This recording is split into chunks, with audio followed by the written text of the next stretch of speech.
So human nature doesn't change, or at least it hasn't changed much in the last 100,000 years.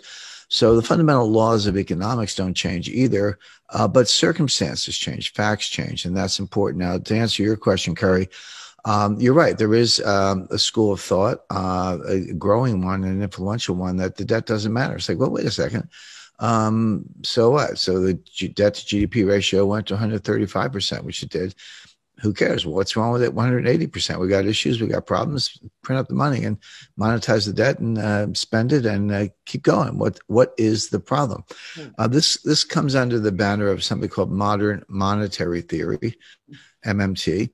It's flawed. It's wrong, but it's got its followers, and those followers are now in the White House because one of the things Joe Biden had to do to get elected was to make peace with the Bernie Sanders wing of the Democratic Party.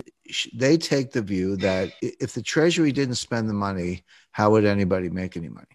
That's ridiculous, but that's what they say. They say, hey, when the Treasury spends money, what do? Well, they build aircraft. They have benefit programs. They have government contracts. They do whatever they do. But when the Treasury gives you the money, you take the money and you spend it on somebody else, goods and services, go out to dinner, have subcontractors, whatever it might be. That's the real source of money. They also take the Treasury and the Fed and they merge them.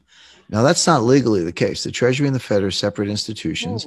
The Treasury is just part of the executive branch, and the Fed is an independent agency. And the Federal Reserve banks are actually privately owned. A lot of people know. Some people know that, some people don't. But the Federal Reserve banks are privately owned by banks in the districts, so Citibank, Bank of America, et cetera. So they're completely separate. But the theorists ignore that and say, no, the Treasury needs to spend money because that's how the economy grows, and the Fed can monetize the debt. So you spend the money you don't have, you borrow to cover it. You issue bonds to cover the borrowing. And if the market wants to buy the bonds, fine. But if not, the Fed can buy them and put them away on the balance sheet, wait 30 years and collect the money. What's the problem?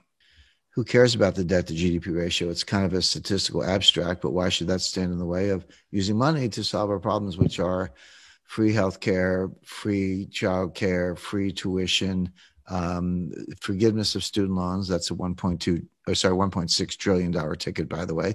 And look, everyday readers and investors, there's no reason they should know all this stuff. This is total inside baseball. You have to be a geek like me to kind of keep up with it, but it's all coming. But what that means is we're going to test the Rogoff-Reinhart thesis. Now, let me just take a minute to explain that. Up to a certain debt to GDP ratio, there is a Keynesian multiplier greater than 1. So the classic example is the UK was in a depression before the rest of the world. They have been hit pretty hard before the Wall Street crash. People aren't spending, they're saving. It's the liquidity trap. So if you get money, you pay down debt. When you don't have any debt, you put it in the bank. Whatever you do, you don't spend it. You hoard cash. Or people were buying gold. They were accused of hoarding gold, et cetera. But what they weren't doing was spending. And there was a lack of aggregate demand, and the banks were not lending. So Keynes said, well, if everyday people won't do it, the government must. The government can borrow. The government can spend. And what they discovered was that if you borrow $1 and spend $1, you can get $1.50 of GDP. Now, there's a separate debate as to whether that's actually incremental or whether you're just pulling growth forward. But so what? Even if you are pulling growth forward, maybe that's what you need to do when you're in a liquidity trap. But there's a problem. He called it the general theory of employment, interest, and money. But it was actually a special theory. I think he had a little Einstein on me because of the general theory of relativity. But it's actually a special theory, which means it's a theory that works in a set of circumstances, a set of conditions. The conditions where it works are you're either in a recession or just coming out of one. You have excess capacity and labor and industrial capacity, and you have very little debt. In those circumstances, you can borrow $1, spend $1, and get more than $1 GDP. The problem is that extra GDP you get for the borrowing and spending, it goes down as the debt to GDP ratio goes up. What Reinhart and Rogoff discovered is that at 90%, you go through the looking glass. Your payoff is now less than $1. You borrow $1, you spend $1, and you only get 90 cents of GDP or 95 cents, et cetera. So now, not only are you not getting your dollar's worth for the borrowed dollar or something more, which you did at lower levels, you're getting less than $1. So now what's happening? You're borrowing $1, you're spending $1, you're not getting $1 of GDP, but you are getting $1 of debt, which means your debt to GDP ratio is going up and the 90% is getting worse. And I just mentioned the United States is at 135%. So here are your two competing schools. There's the Keynesian multiplier and creating aggregate demand with government debt, and the Reinhart-Rogoff, more than a thesis, I would say powerful evidence that beyond 90%, it doesn't work. It goes under less than one on the one hand. And my friend Stephanie Kelton and Bernie Sanders and Kamala Harris and the modern monetary theorists who say, no, it's all good. How could you get growth if you didn't spend money through the government? These theories don't agree at all. We're going to find out which ones work. I'll give away the answer, which is that Reinhart and Rogoff have it right. Keynes had it right up to a point. Reinhart and Rogoff discovered that critical threshold, that whether you want to call it tipping point or phase transition, or which physicists call it or whatever. The modern monetary theorists think the opposite, and we're going to find out. But what it means if Reinhart and Rogoff are right, and I'm right, and Keynes was right, the more you borrow, it's actually a headwind to growth. Now you get just as up to the threshold, you got more and more and more. Oh, sorry, at a low level, you got more, but then it went down. But it's like any diminishing marginal return. You know, the curve starts very steeply, you get a lot of payoff, then it flattens out, then it goes down, but it's still positive. But at some point, it goes below the zero line and your marginal return is negative. And that's where we are. The debt's not going up at 2% or 3%. The debt's going up 8, 9, 10% or more. The U.S. had a $1 trillion baseline budget deficit, $1 trillion per year deficit for fiscal 2020 pre-pandemic. The Congress threw $3 trillion of emergency aid on top of that. And I'm not even criticizing all those programs. I mean, the payroll protection plan loans, the extended unemployment benefits, the increased unemployment benefits. Imagine where we'd be if we hadn't done that. But that aside, debt is debt. They piled $3 trillion on top. Now, this is going to take the U.S. debt to GDP ratio up to 135%. It was 106% when Donald Trump was sworn in. It's close to 130% today. Because remember, you got two things going on. It's a debt to GDP. So debt's your numerator and GDP is your denominator, right? Well, what happened? Well, the denominator shrank. This got smaller and this got bigger. So what happens to the ratio? It blows up. So now it's 135%. If you get the laws of economics right, which is not easy because most economists don't, but if you get them right, it's really a reflection of human nature. I mean, what is an economy other than all the people in the economy starting businesses, buying, selling, traveling, providing goods and services, et cetera. So human nature doesn't change, or at least it hasn't changed much in the last 100,000 years. So the fundamental laws of economics don't change either, but circumstances change, facts change, and that's important. Now, to answer your question, Kerry, you're right. There is a school of thought, a growing one, an influential one, that the debt doesn't matter. It's like, well, wait a second. So what? So the debt to GDP ratio went to 135%, which it did. Who cares? Well, what's wrong with it? 180%. We got issues. We got problems. Print up the money and monetize the debt and spend it and keep going. What is the problem? This comes under the banner of something called modern monetary theory, MMT. It's flawed. It's wrong, but it's got its followers, and those followers are now in the White House because one of the things Joe Biden had to do to get elected was to make peace with the Bernie Sanders wing of the Democratic Party. They take the view that if the Treasury didn't spend the money, how would anybody make any money? That's ridiculous, but that's what they say. They say, hey, when the Treasury spends money, what do? Well, they build aircraft. They have benefit programs. They have government contracts. They do whatever they do. But when the Treasury gives you the money, you take the money and you spend it on somebody else, goods and services, go out to dinner, have subcontractors, whatever it might be. that's the real source of money. They also take the Treasury and the Fed and they merge them. Now, that's not legally the case. The Treasury and the Fed are separate institutions. The Treasury is just part of the executive branch, and the Fed is an independent agency. And the Federal Reserve banks are actually privately owned. A lot of people know. Some people know that, some people don't. But the Federal Reserve banks are privately owned by banks in the districts, so Citibank, Bank of America, et cetera. So they're completely separate. But the theorists ignore that and say no. The Treasury needs to spend money because that's how the economy grows, and the Fed can monetize the debt. So you spend the money you don't have, you borrow to cover it, you issue bonds to cover the borrowing, and if the market wants to buy the bonds, fine. But if not, the Fed can buy them and put them away on the balance sheet, wait 30 years and collect the money. What's the problem? Who cares about the debt to GDP ratio? It's kind of a statistical abstract, but why should that stand in the way of using money to solve our problems, which are free healthcare, free childcare, free tuition, forgiveness of student loans? That's a $1.6 trillion ticket, by the way. And look, everyday readers and investors, there's no reason they should know all this stuff. This is total inside baseball.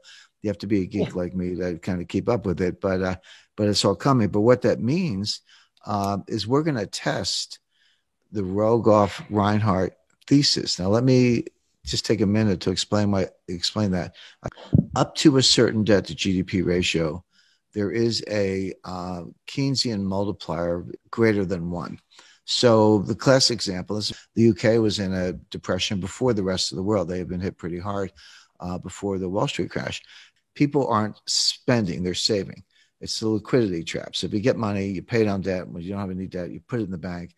Whatever you do, you don't spend it. You hoard cash. Or people were buying gold. They were accused of hoarding gold, et cetera. But what they weren't doing was spending.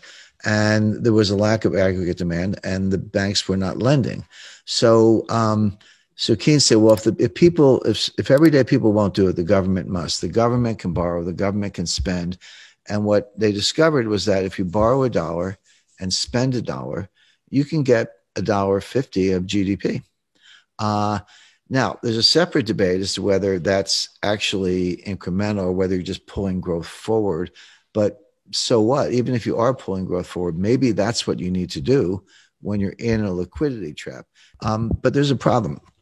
He called it the general theory of employment, interest, and money.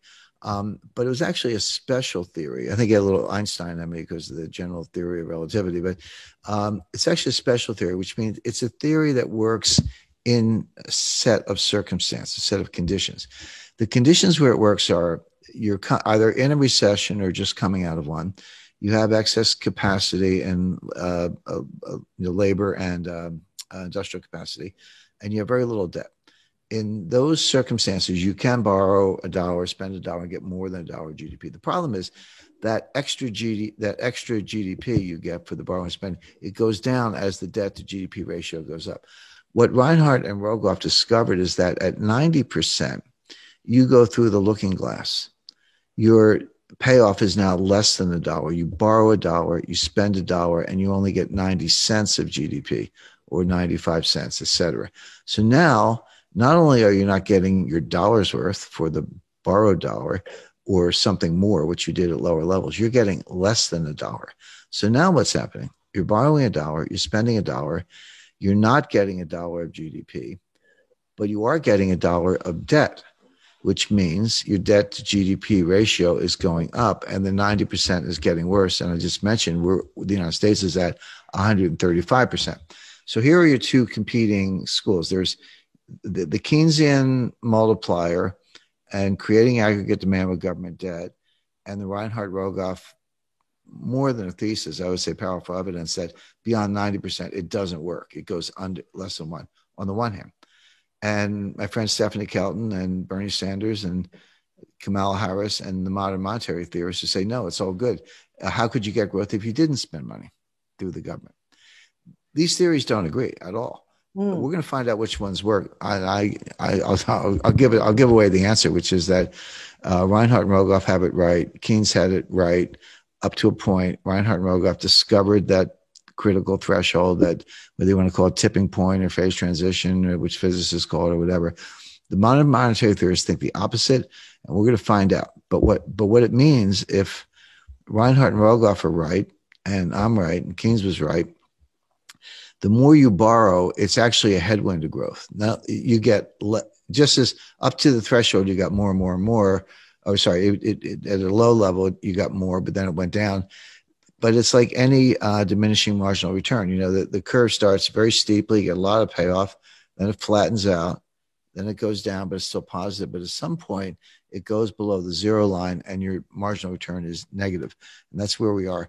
The U.S. is heading into a recession, and we may be in a recession. Everyone's like, wait a second. Yesterday, GDP was up 5%. And it was. That was the number for it was the first government estimate for the third quarter of 2023. It was up 5%, but it was very heavy on consumption and very heavy on inventory.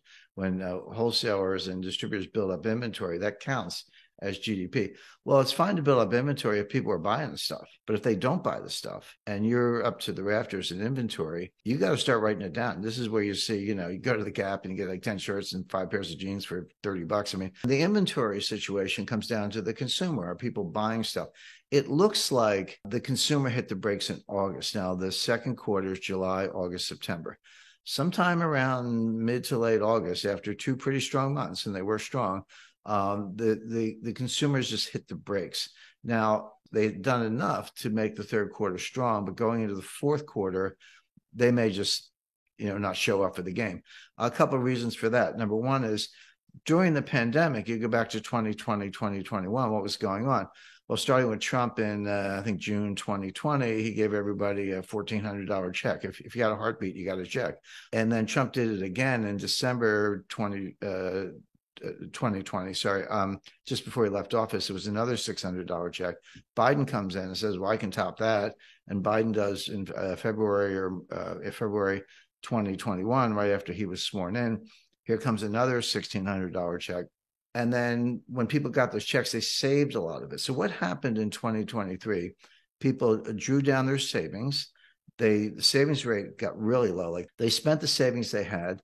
They didn't make new savings. And then they turned to the credit cards and ran up their credit card balances. Well, that feels good for a while. But then if you're paying the minimum and rolling over the balance and you're at your limit, your credit limit's used up, and the interest rates are 20%, some of them are 28%, you're going to double that balance in 3 years. So if you're like, I'll just pay the minimum this month and I'll figure it out, your balance is going up because the interest is compounding faster than you're paying it down at 25, 20, 25%. So people are tapped out on their credit cards. They've used up their savings. They're getting into a deeper hole because the interest is compounding faster than they can pay off the credit cards. And they're just backing away. And it's showing up in things like gasoline consumption. It's way down. The demand for gasoline is what economists call inelastic, meaning you just have to buy it no matter what the price is. You got to take the kids to school or get to work or go shop, whatever it is. You're just going to buy the gasoline, even if you don't like the price. By the way, lately prices have been coming down a little bit, which is that sounds good, but it's actually a bad sign because it's disinflationary, which kind of leans in the direction of a recession. But for gasoline consumption to drop, forgetting about the price, that means people are not driving. They're not going on vacation. They're not doing road trips. They're not driving any more than they have to. There are a lot of other signs. We don't have time to get into all the technicals with negative swap spreads and inverted yield curves and all the rest. But it does look like the consumer slammed on the brakes around late August, early September. The fourth quarter could be a disaster. The stock market's starting to wake up to that fact. So I would say it's a pretty simple recommendation, Matt. Reduce your exposure to stocks overall. Increase your exposure to cash. It'll give you, you won't lose money on cash, assuming that inflation is not bad. And it'll give you a lot of optionality. You can go, if things get really, really, really bad, if you have cash, you can go shopping and find some bargains. But if you're in stocks and they go bad, you're just going to lose that money and never see it again. But if you do have stocks or some stocks, I would look at energy, defense, not for good reasons. There's enough wars going on, but defense will do well, and mining because gold and silver prices and strategic minerals will do well. So defense, mining, and energy are the sectors I'd be in. I'd lighten up on tech, get out of everything else, go to cash. Treasury notes look attractive here because interest rates are going to start to come down. I know they've been going up. I get it, but it looks like they peaked and have turned around. So Treasury notes, a good 2-year note, a 5-year note, will perform very well, and they're very safe, obviously. And just take it from there. But you've got to be tuned into the geopolitics to understand the stock market. You can treat them as separate subjects, but if the world's falling apart, so that's not good for stocks. Right. So when we say bond markets, Matt, we have to be careful which bond market. I'm talking about the U.S. Treasury bond market. The short-term treasuries, 4-month bills, 6-month bills, up to 1 year. The funny thing now is that the highest yields in the U.S. Treasury market are in like a 6-month bill. Like, wait a second, shouldn't I get more if I buy a 30-year bond, or shouldn't I get more if I buy a 10-year note? It's a longer maturity, more stuff can happen, inflation, bank freezes, all those things can happen. I want a higher interest rate for my longer term security. That's usually the way the yield curve looks. It's upward sloping. The longer the maturity, the higher the rate. That's not true today. The highest maturities are right around 6-month bills, 1-year bills, going out to 2-year notes. When you get to the 10-year note, you actually get a lower interest rate, lower what's called yield to maturity than you do on a 2-year note. The interesting thing about 2 years is you get a high rate, but it's less volatile than a 10-year note. It's more liquid. And 10-year notes are pretty liquid, but 2-year notes are very liquid. So you can actually have the best of both worlds. You can have a shorter maturity, which means less risk in some ways, and a higher interest rate. So it's like I said, the best of both worlds. But the highest interest rate is actually from 6 months to 1 year. So those are very, very safe securities, and they're paying like 5.25%, not quite 5.5%, but between 5.25% and 5.5% for 6 months for a 6-month treasury bill. Why wouldn't you just buy one of those? I mean, it's more than what you get in the bank. Now, the answer is, well, yeah, Jim, that sounds good. But if interest rates go up even more, you're going to lose money on your capital. The value of the note or bond will go down if interest rates go up. That's bond math 101. Rates go up, prices go down. The opposite is true. Rates go down, prices go up. So you can make or lose money, but that inverse relationship kind of throws a lot of people, but that's just how it works. So yeah, buying a 2-year note that yields about 5.1%, very liquid, very safe, good return, more than your bank will pay you, more than most stocks will pay you. Why wouldn't you do that? Well, the answer is, if you think the 2-year note is going to go to 6%, you might not like it, because you're going to, if you hold it for 2 years, you'll get your money back. But if you want to sell in the meantime, you're going to have a capital loss on the note itself. So therefore, the next level of analysis is, well, what's going to happen to interest rates? Everybody wants to know that. In my view, they've peaked. They're going to come down.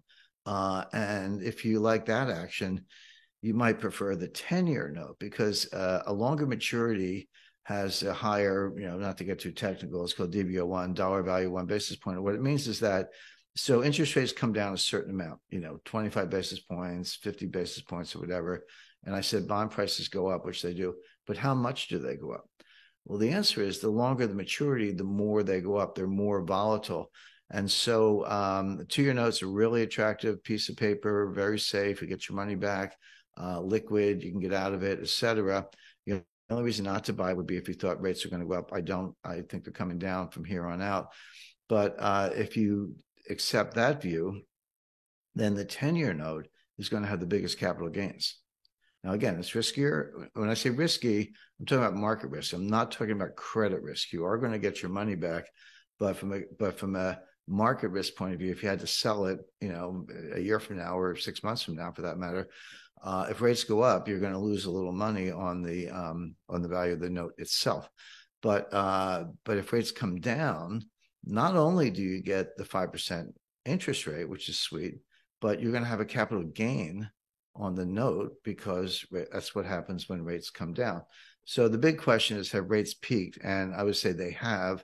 And I base that on what I said earlier about the economy. If we're going into a recession, we're going into a slowdown, we're looking at all kinds of geopolitical risk, stocks are coming down, then interest rates are going to come down too. The people ask me, are we going to have a recession? And my answer is we might be in a recession right now and not even know it. We could be facing a global recession, including China, but just focusing on the U.S. Because that's the Fed's sort of territory. So Powell saying, the economy is great is nonsense. What he said, by the end of the year, we could be looking at 4.2% unemployment, 3.5 to 4% interest rates, and, kind of 2.7% inflation. And you're like, wait a second, inflation is 8.6 today. How do you get to, 2.7, number one? And then what about rising unemployment and higher interest rates? How do you reconcile those things? He said all three of those things. But what state of the world could make those things come true? There's only one, which is a recession.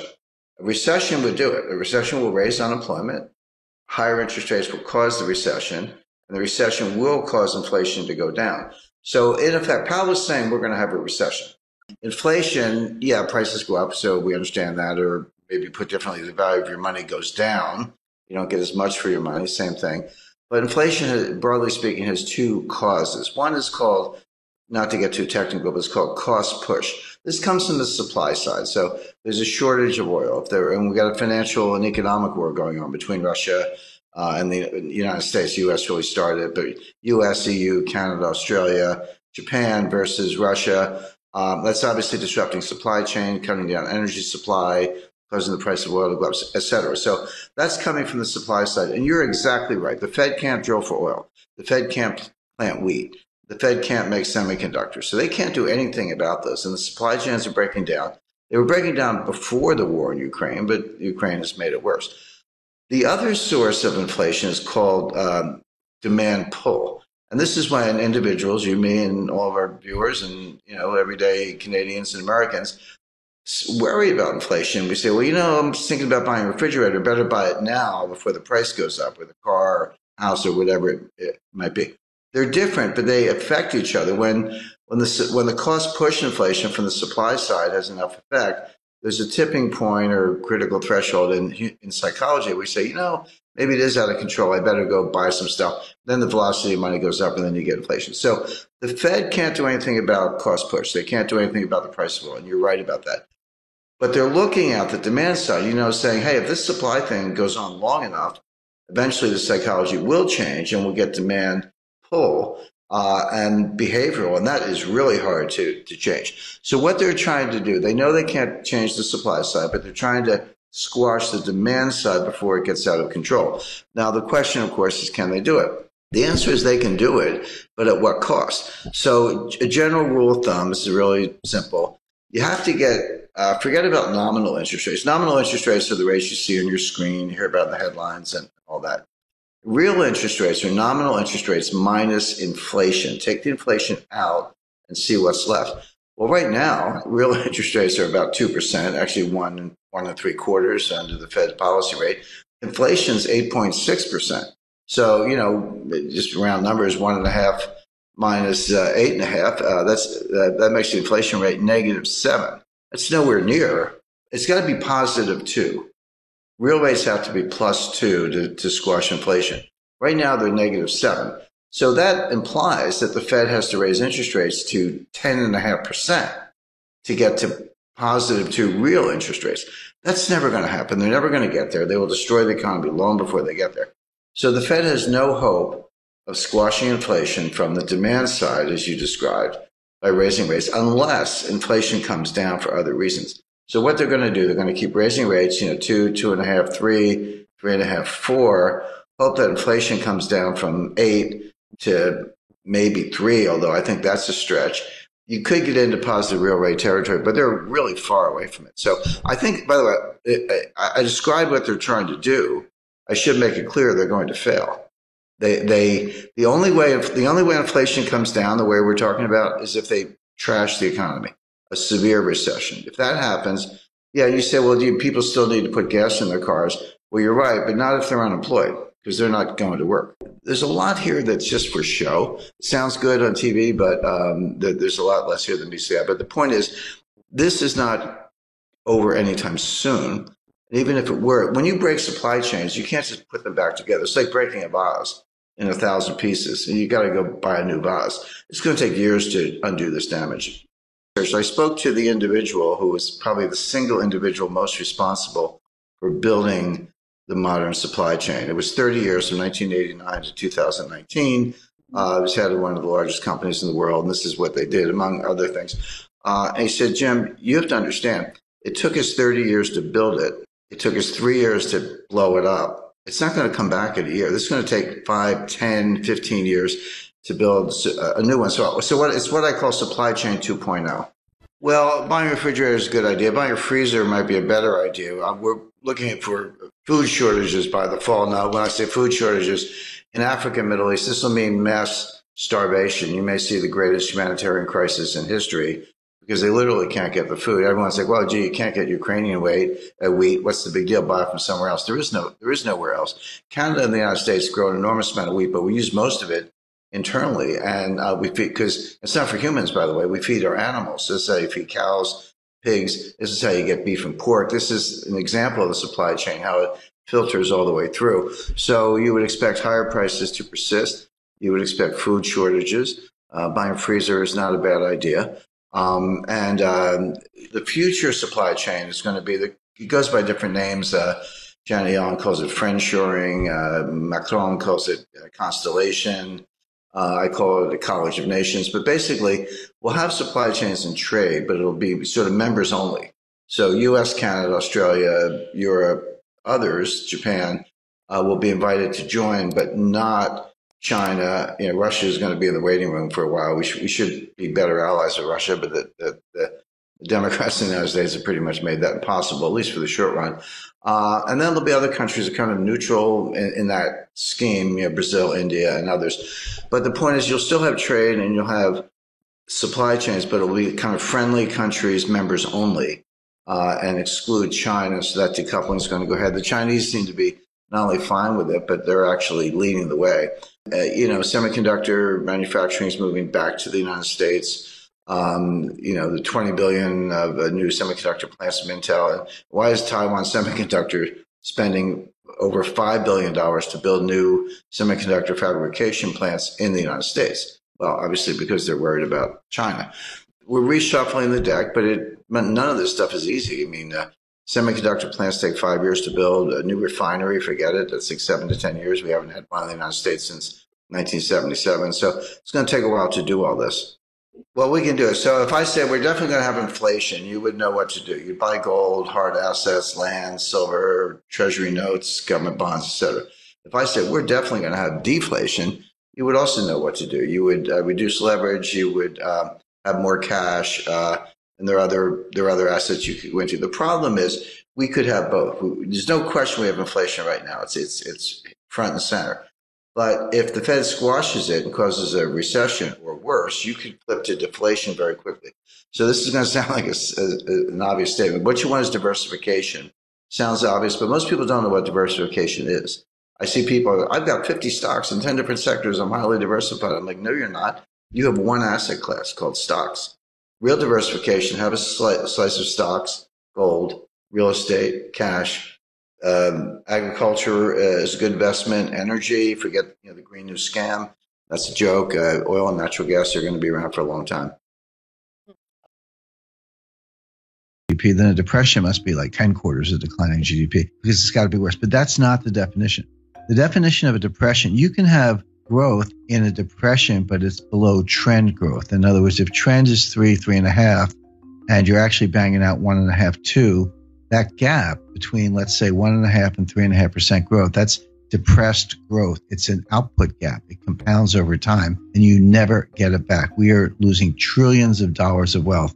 We are impoverishing future generations on a relative basis because of our inability to get back to trend growth. So the reason American people feel this and don't listen to the economists, and they're right, is because we're in a depression. So leaving that aside, the Fed at least understands the business cycle and the fact that the next recession, they say they don't die of old age, but they do die, and we're getting close to the next one. So they're in a desperate race to get rates up to 3.5% before the next recession hits so they can cut them to get out of the recession. The question is, can you raise rates enough to cure the next recession without causing the recession you're preparing to cure? That's the dilemma. That's the finesse. My answer is no, they're not going to be able to do it, but they think they can. Why are they in this box? Well, because Bernanke should have raised rates in 2010, 2011, in the early stages of the expansion, when the economy would have been much better able to bear it than it is now. Bernanke skipped a whole cycle. He skipped a whole rate increase cycle to pursue these wacky experiments and, QE and zero interest rate policy and all that. I spoke to Bernanke about this, and he used the word experiment. He said this was an experiment. Bernanke made his academic reputation by studying the Great Depression, in the wake of Friedman and Anna Schwartz and some others. But he was a great scholar of the Great Depression, and he got his chance to kind of try out his theories. But what he told me was, he said 30 years from now, some new Ben Bernanke, some young scholar will look back and tell us if we did a good job or not. We actually don't know right now. See, the Great Depression was really two technical recessions, 29 to 33 and then 1937-38. But from 33 to 37, we had an expansion, but the whole thing was a depression because we never got out of it. The stock market recovered the 1929 high in 1954. It was a long time to get back to even. But Bernanke's mantra was, doing something is better than doing nothing. I completely disagree. It's better to do nothing if you don't know what you're doing. And this is really the monetary equivalent of the Hippocratic Oath. Doctors say, first rule of being a doctor is first do no harm. Anyway, bottom line is, by pursuing QE and zero interest rate policy, Bernanke failed to raise rates during the early stages of a cyclical expansion, which he should have done. If he had, the economy would have been just fine, and we'd be able to cut them today, but he didn't. So Janet Yellen now has to make up for lost time. So that's the mission. But again, and this is what the market completely does not get, and the Wall Street economists don't get. Nobody gets this, because they see the Fed raising rates, and they've done the correlations and the regressions back to World War II, and they go, every time the Fed raises rates, the economy is getting stronger. So if the Fed's raising rates, the economy must be getting stronger, so bid up stock prices, etc. But that's like saying umbrellas cause rain. In other words, they've got the causality backwards. The Fed never leads the economy, ever. The Fed follows the economy. So a normal business cycle looks like this. So you get a little expansion going, and unemployment starts to go down, and industrial capacity utilization starts to go up, and inflation starts to go up, and the Fed's watching, and then it keeps going, and they go, it's getting a little hot, we better raise rates, and they raise rates, but of course they started too late. The expansion keeps going, inflation keeps going up, unemployment keeps going down. Then the economy starts to cool down, unemployment goes up, and then prices go down, and capacity utilization drops, and we get into recession, we better cut. And then they cut, and then you hit the bottom, and then you come out of it again. So think of that as like a nice, pretty sine wave, right?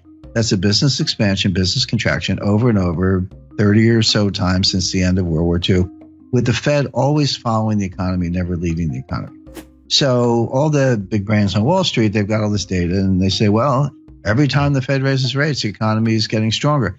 That has absolutely been true for like 30 times since the end of World War II. It is not true today. The reason it's not true today is because Bernanke skipped a cycle, and they're playing catch up. For the first time since 1937, the Fed is tightening into weakness. That is a key thing to bear in mind. The Fed is tightening into weakness. They are not leading the economy to strength. They are not responding to strength, even though Wall Street thinks they are. And there's a great danger that they're actually going to cause the recession they're preparing to cure, as I mentioned. The Fed will raise rates 25 basis points 4 times a year from now until the middle of 2019, until they get them to 3.25%. So like clockwork, every March, June, September, December, for 2017, 2018, into 2019, look for a Fed rate hike until they get to 3.25%, at which point they'll be able to say, all right, now we're at 3.25. If we have a recession tomorrow, we can cut them back down to 0 again and get out of it. That'll be mission accomplished. Now, this is why I was sitting there in December like, yep, they're going to raise them in March. And right now, I'll tell your listeners they're going to raise them in June. There's your Fed response function. There's your baseline scenario. What are the exceptions to a Fed rate hike? Under what conditions will they not raise rates? Because everything I just described to you, they've had in mind since March 2015 when Yellen took patience out of the statement. That was the end of forward guidance. And by the way, if you go back to 2015, I said they're not going to raise rates all year, and they weren't going to do the liftoff that people were looking for in March, June, September. And they didn't lift off in September because of the Chinese rate exchange devaluation. The stock market fell out of bed August 2015. Finally, they raised them in December 2015. And Wall Street was ready for March. I said, no. In June, no. September, no. It wasn't until December 2016 that they raised them the second time. So obviously, there are conditions under which they don't raise rates, notwithstanding the baseline scenario. So what are those conditions? There are three. Well, four, actually. So if you see job creation below 75,000, that will cause them to pause. By the way, pause is the key word. If you go home through the speeches, you'll see the word pause in Dudley's recent remarks. Pause is the Fed's jargon for we're not going to raise rates. We got the Jim scenario, which I took from the Fed. It's their scenario. Or a technical recession. So, we're going to know Friday what the first quarter GDP is. It's pretty close to negative, but I'm not saying we're in a recession now. We might be. But if you see a recession, they'll pause. See job creation below 75,000, they'll pause. By the way, that's a very low bar. If you see a jobs report, this is the other thing that confuses Wall Street. You see a jobs report with 100,000 jobs.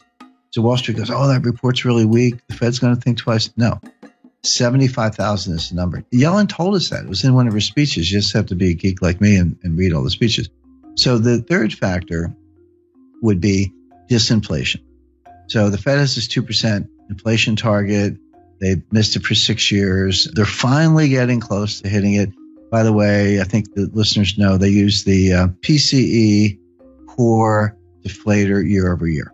There's PPI and CPI and core, a bunch of inflation indices, but we know what they use. PCE core deflator year over year. That actually has been getting close to 2%. But if you see it turn around, if you see that gap down to like 1.5, 1.4, 1.3, then they will pause. The last condition for the pause is a disorderly decline in stock markets more than 5%. If you see a 6, 7, 8% decline, so if the S&P went down 100 points, Fed doesn't care. Dow Jones goes down 1,000 points, Fed doesn't care. But beyond that, if you see the S&P start to go down 150 or the Dow start to go down 1,500 points, in a disorderly way. It looks a little scary. It looks like there's no bottom. It looks like if you see that, they'll pause. So the Fed's going to raise like clockwork 4 times a year for the next 2.5 years, unless you see job creation below 75,000, disinflation, a technical recession. If you don't see one of those things, they're going to raise rates. And so right now, I don't see any of them. I mean, they could all happen, but it looks like, growth is going to be positive. Job creation's been decent, over 100,000. Disinflation is probably coming, but not quite here yet, and they'll want to see a couple months in a row. And the stock market's not crashing. So none of the pause conditions are in place. Therefore, they will raise rates. Simple. So the question is, will the Fed go down that path, do what they have to do the only thing they can do to subdue inflation at the cost of a very severe recession and something like a stock market crash? Or a couple of things. Number one, I would increase my allocation to cash. I'll stick with cash, but let me kind of put that in a context. The most powerful investment tool we have is diversification. Problem is people don't understand what diversification means. So I run into people all the time.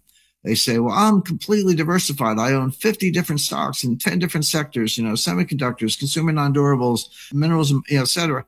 And I say, you're not diversified. You may own 50 stocks in 10 sectors, but you have one asset class, stocks, which are subject to conditional correlation. In calm markets, they're idiosyncratic, but in panics, they all go down together, or in bubbles, they all go up together. So you're not diversified. So what is diversification? Diversification is having slices of asset classes that are minimally correlated. It's probably not zero, but as close to zero as you can get. So what would that be? You'd have a slice of gold, but I recommend 10%. I have some strong views on gold, and I've written a lot about it, but people are surprised to hear me say 10%. Like, oh, Jim, why isn't it 50% or 100% if you believe all this? Well, I do believe it. I wouldn't say it if I didn't, but you don't want to be 100% in anything. You don't want to be 50% in anything. 10% is fine. If I'm wrong, you won't get hurt. And if I'm right, you're going to make so much money that it'll actually kind of be the insurance on the rest of your portfolio. But that leaves 90%. So I would have a large slug in cash, maybe 30%. And people say, well, wait a second. Banks pay me 25 basis points. Stock market's going up. Why would I want to be in cash? That's horrible. A couple of things. Number one, the stock market might not always go up. Cash is the opposite of leverage. So leverage increases the volatility of the rest of the portfolio. You'll get much bigger returns, but you'll have much bigger losses. If you have a slice of cash and you've got a volatile asset over here, which are stocks, and another volatile asset over here, gold's fairly volatile. If you got that volatility and you have cash, it will reduce the overall volatility so you can sleep better at night. Cash is a great asset in deflation. And if you're talking about inflation, which is here, then you gotta deal with that. But don't rule out deflation. If we go into a recession because the Fed over tightens, or, the thing about the inflation, just a quick aside, it comes in two flavors. There's cost push and demand pull. Demand pull is when individuals are worried about inflation and they start accelerating purchases, like, hey, I better go buy that washing machine right now because the price is going up, or better go buy that house right now because the price is going up. That's demand pull. Cost push comes from the supply side, not the demand side. And that's what we're seeing because of what we talked about, supply chain, energy cost.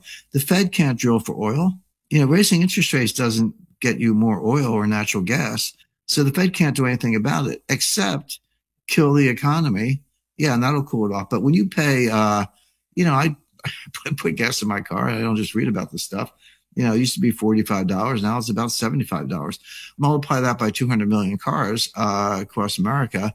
What happens is it reduces your discretionary income. If you're paying another $30 at the pump twice a week, then you're not going to go out to dinner Friday night. You're not going to, take a vacation, whatever it may be.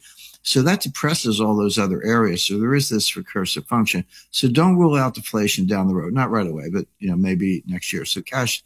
But here's the biggest value of cash. It gives you optionality, and people don't understand this. What if I said to you, "Hey, I'll sell you a call option, an at the market call option on every asset class in the world?" You go, "Gee, that sounds kind of valuable." Well, that's what cash is. When things are crashing, you're the one who can go shopping, and nobody's better at this than Warren Buffett. He's got his cash level at Berkshire Hathaway is at an all-time high. So there's a place for that. You can have some stocks, but I would look at the energy sector. I mean, I actually built and I own the largest non-commercial solar module field in New England. And I run my house off it. It produces about 7.5 kilowatt hours. So I know a little bit about it. And what I know is it doesn't work at night.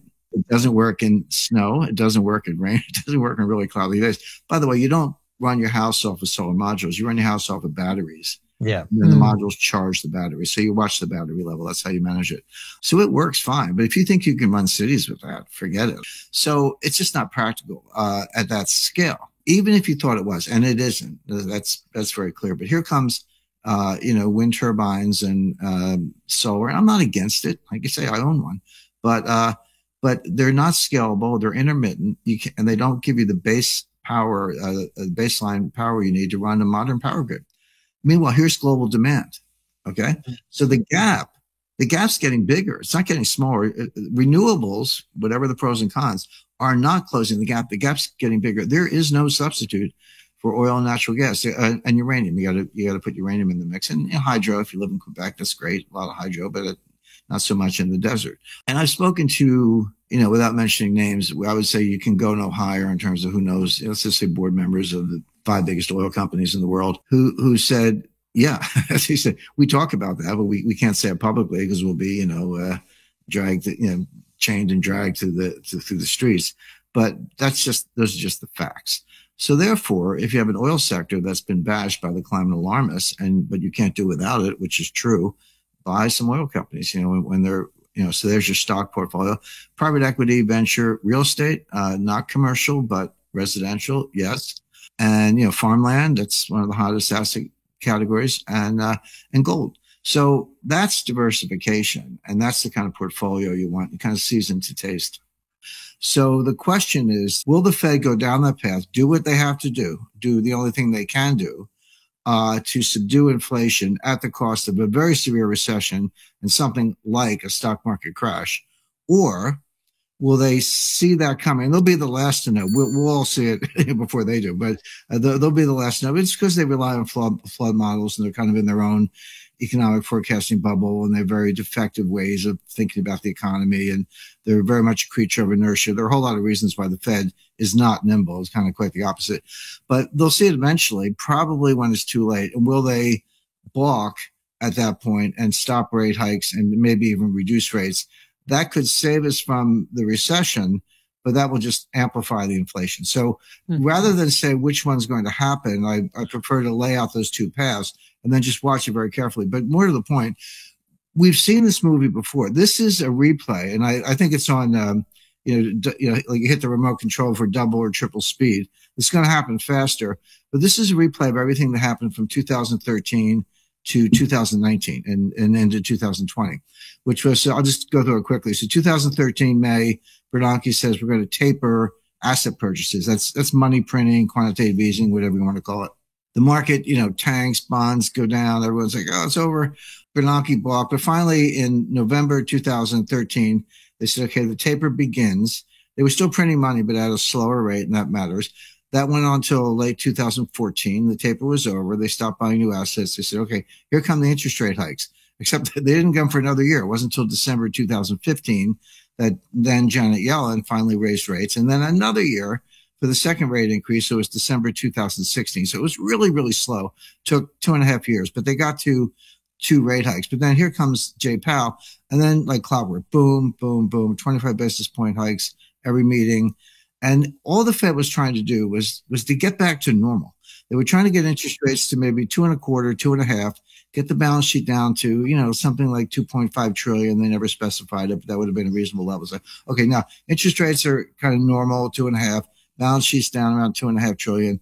We're back to normal. We finally got through the global financial crisis of 2008. We undid all that stuff. Well, what happened? From October 1st, 2018 to December 24th, 2018, the stock market dropped 20%. That was the December 24th, 2018, we call it the Christmas Eve massacre. Stock market went down 3% in one day. But the Fed was tightening into the weakness, as they always do. And the last interest rate hike, it was December 16th or 17th, within a day or two, but mid-December 2018, they were still hiking and raising rates. And that was the last straw. And then the market just tanked. And then finally, Jay Powell got that message.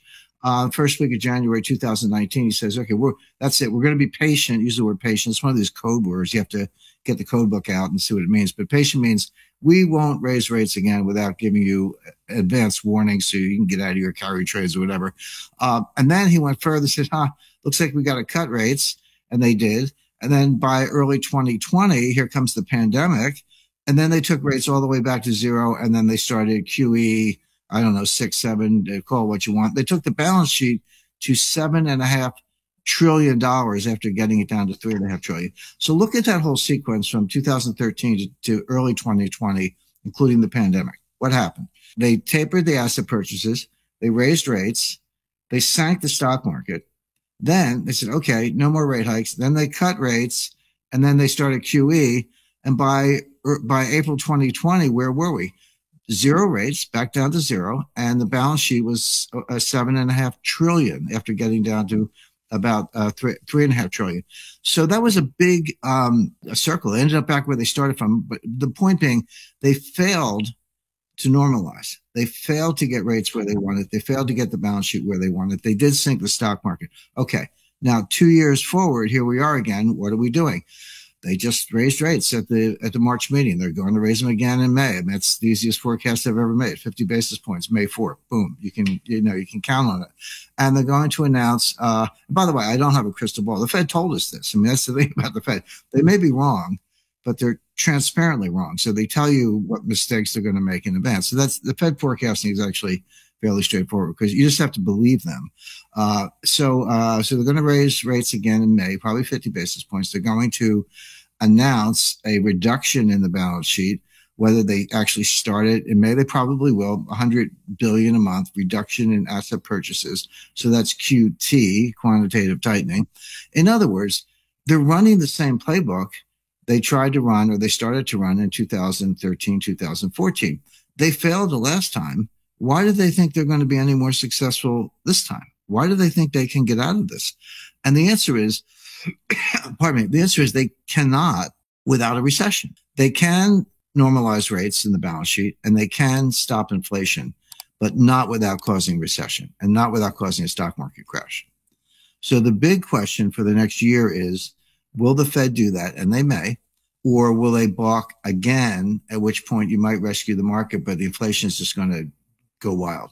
That's the debate. But the thing is about framing it that way. You've got two paths, and we'll get signals along the way. We won't be the last to know. The Fed will, but we won't. You'll be able to see this coming. China doesn't have any of that. None of it.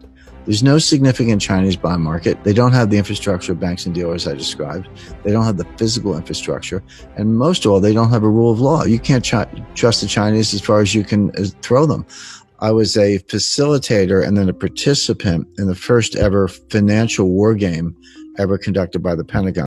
We did this at a top secret location called the Warfare Analysis Laboratory. One of the things we did there, I was on the China team. I wanted to make it realistic. So I said, let's lie, cheat, and steal, because that's what Wall Street does. And that's a more realistic game. So I recruited a friend of mine who's fluent in Russian to be on the Russian team. And I had dinner with him before we went down to the laboratory. And I said, look, here's the plan. I'm going to persuade my China team colleagues to basically announce a new gold standard.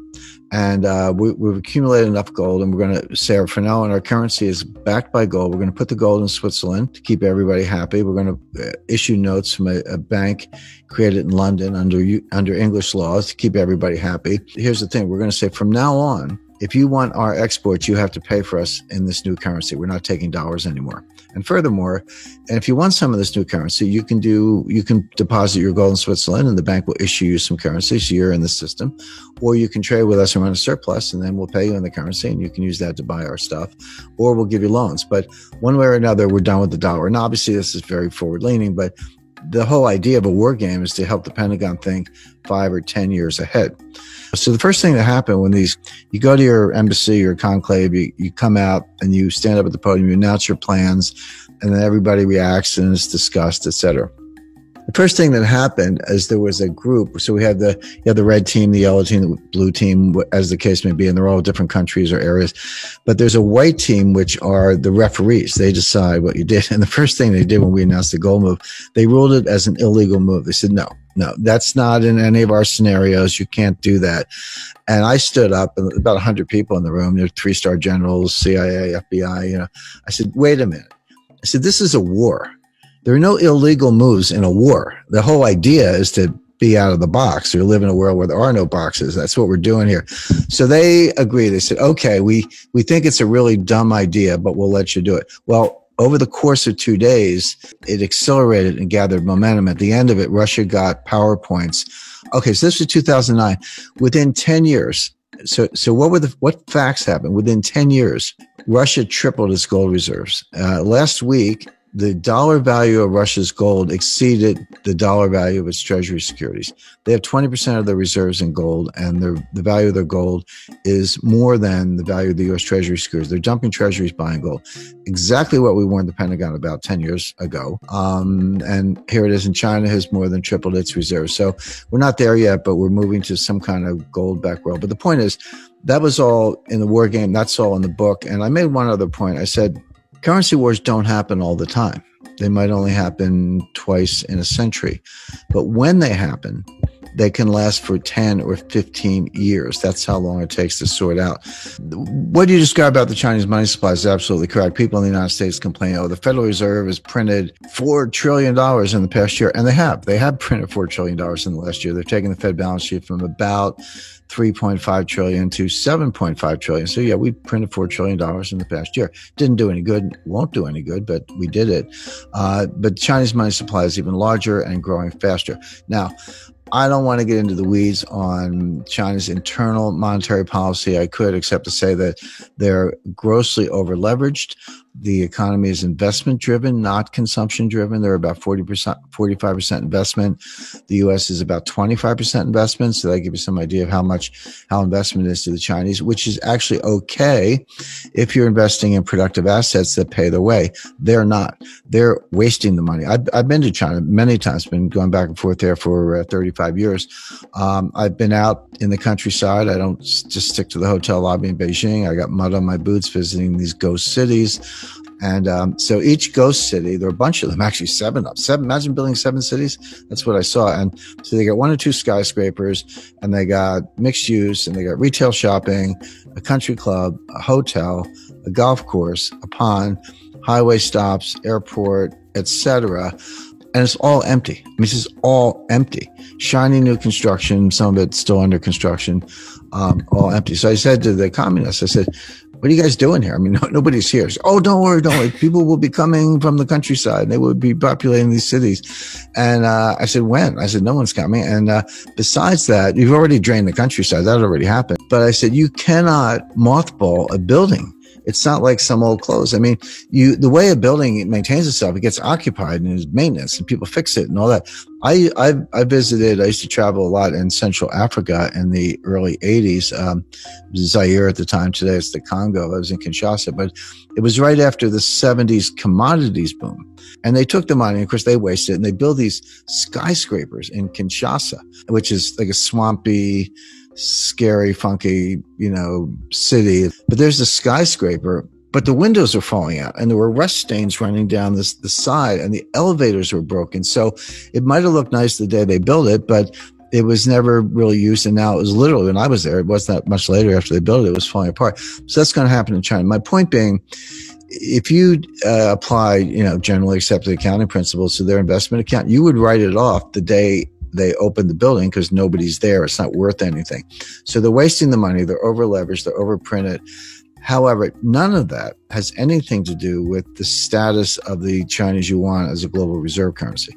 The yuan is not a reserve currency. It will not be probably in my lifetime, maybe never. And I'll tell you why. Because a lot of people don't understand what a reserve currency really is. You get a report from the IMF and it says, 60% of global reserves are in dollars, which is true, and about 25% are in euros, which is true. So 85% of global reserves are in dollars or euro, which means the only meaningful exchange rate in the world is the euro US dollar cross rate. Everything else is working around the edges. You got some sterling and yen and Swiss francs and a couple other things. Aussie dollar is tiny, believe it or not, good currency, but not a big part of it. And China's like this kind of invisible 1% sliced down at the bottom. And China has $1.4 trillion in its reserves. But here's the point. It's not as if they have pallets of $100 bills stacked up in the basement of the People's Bank of China. They don't. You invest in securities. In other words, they're dollar-denominated securities. So it's not actually dollars. They're treasury bills, notes, and bonds denominated in dollars. So the thing that makes a reserve currency is not the currency, it's the bond market. You need something to invest in. So you need a liquid bond market with different maturities, different interest rates.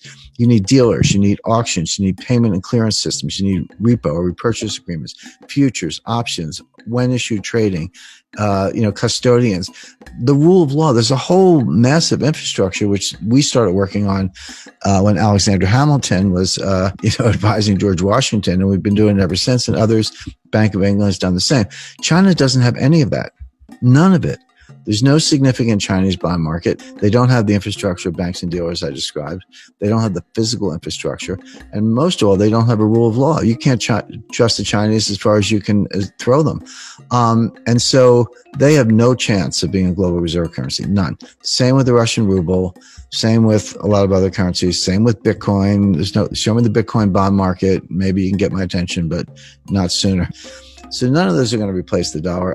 First thing, my wife hates me to admit this, but I was once a registered lobbyist in Washington. I ran an office there. I spent a lot of time on Capitol Hill. And the first thing I learned in Washington is you can't beat something with nothing. In other words, if you hate a policy or a program, you just hate it. You write op-eds, fine.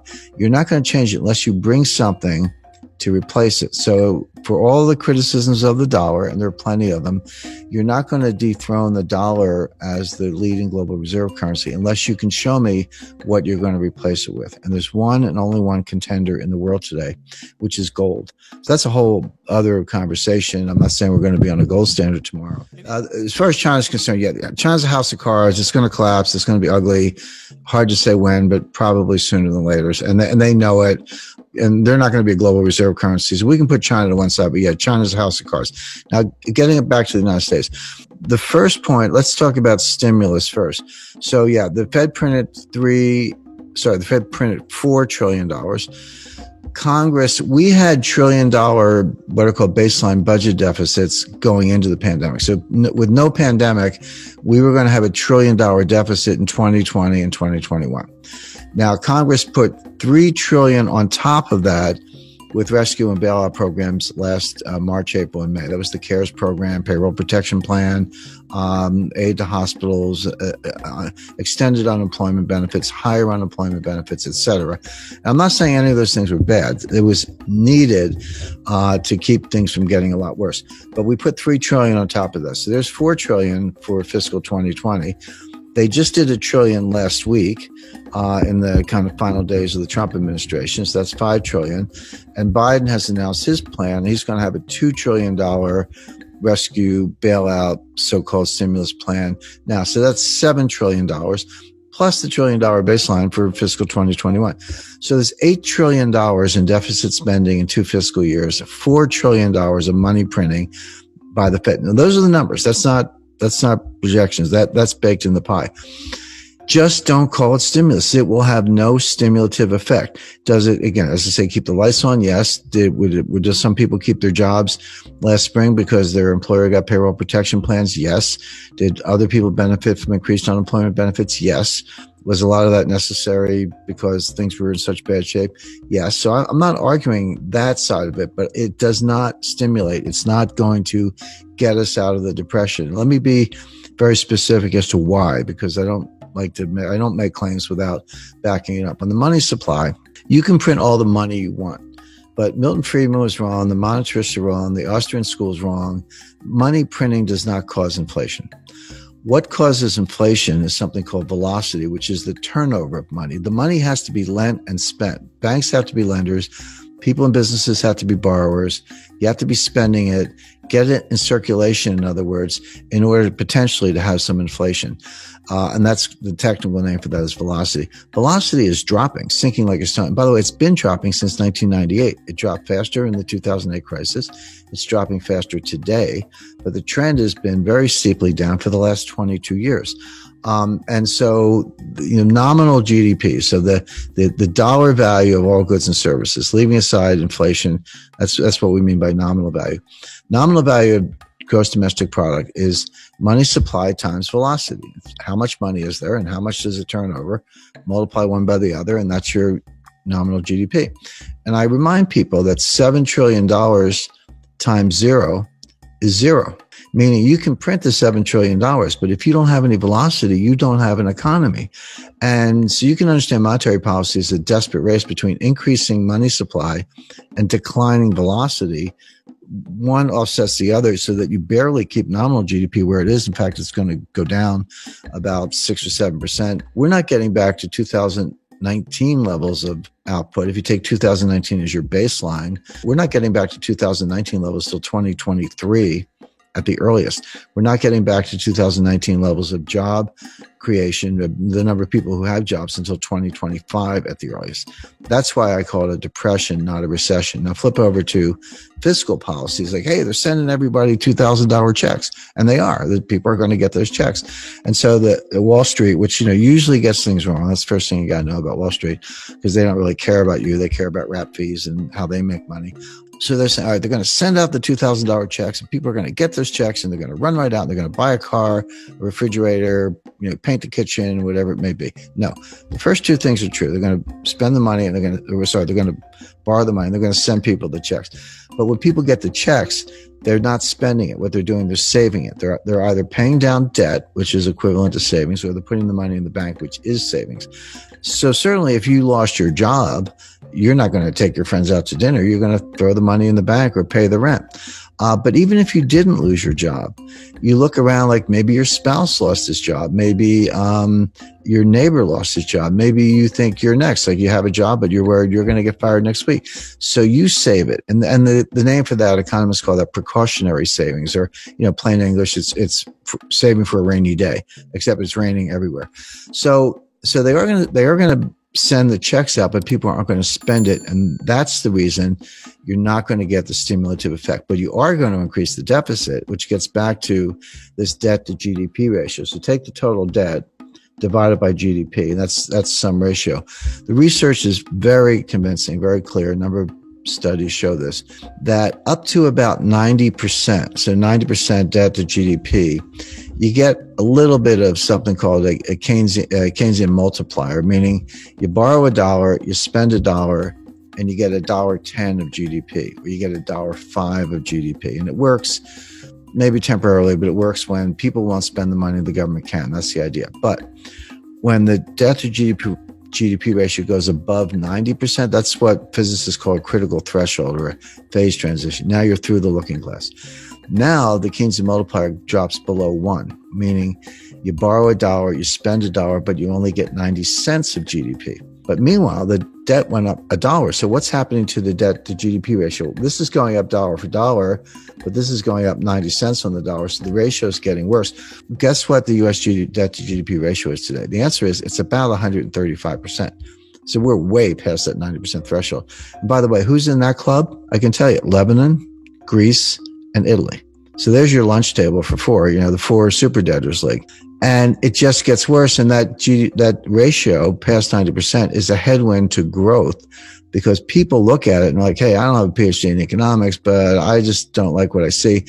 And people understand correctly, and this is the behavioral adaptation that policymakers on Wall Street do not understand. But the behavioral adaptations, people look at it and say, I don't know how this is going to end, but it's going to end. We're either going to have a default, or we're going to have something like hyperinflation to make the debt go away, or they're going to raise my taxes.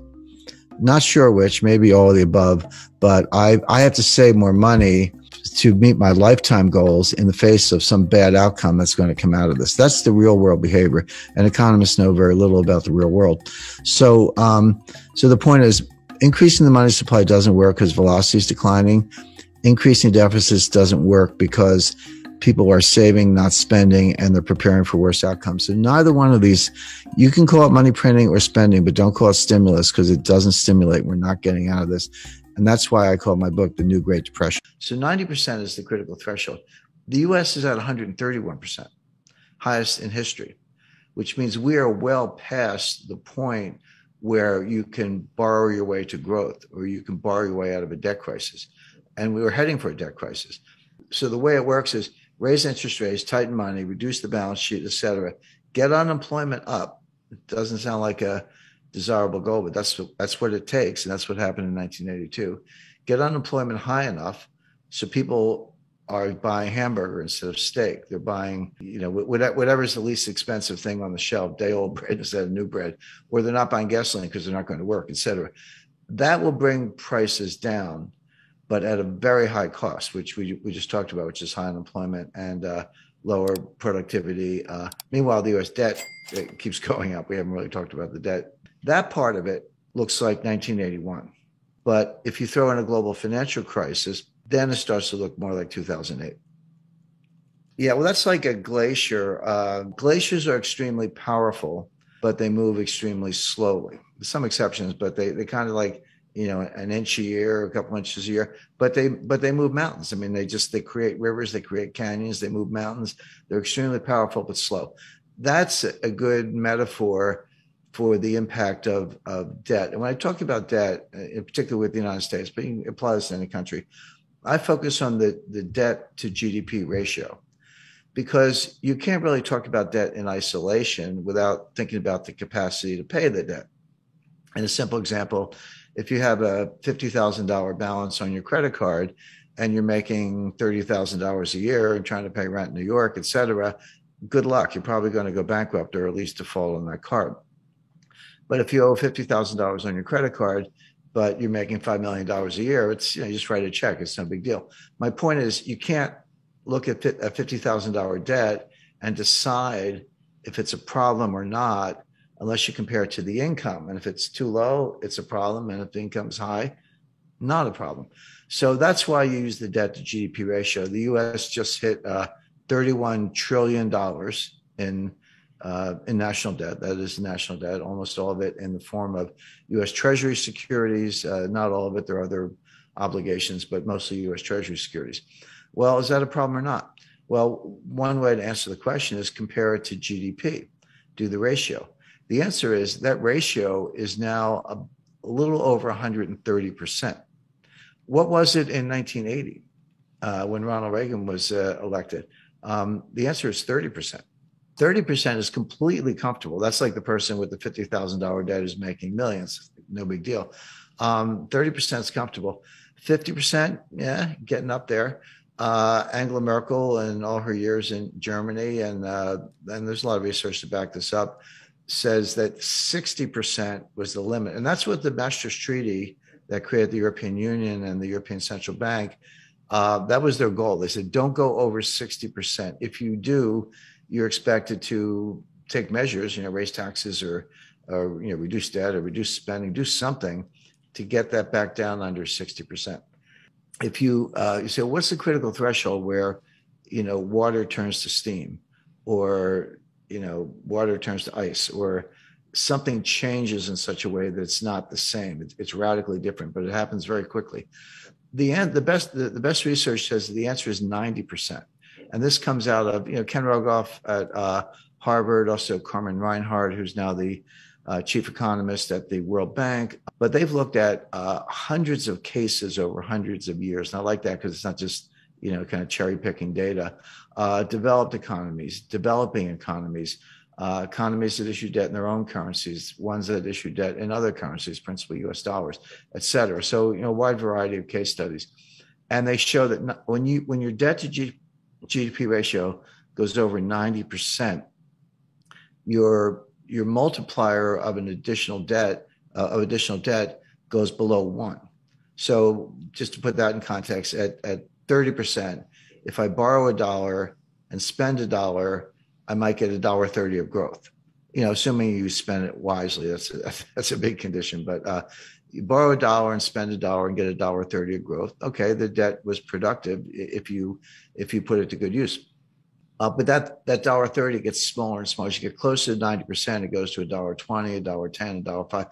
Past 90%, roughly, you borrow $1 and you spend $1 and you only get 95 cents of growth. You don't get your dollar back in terms of GDP.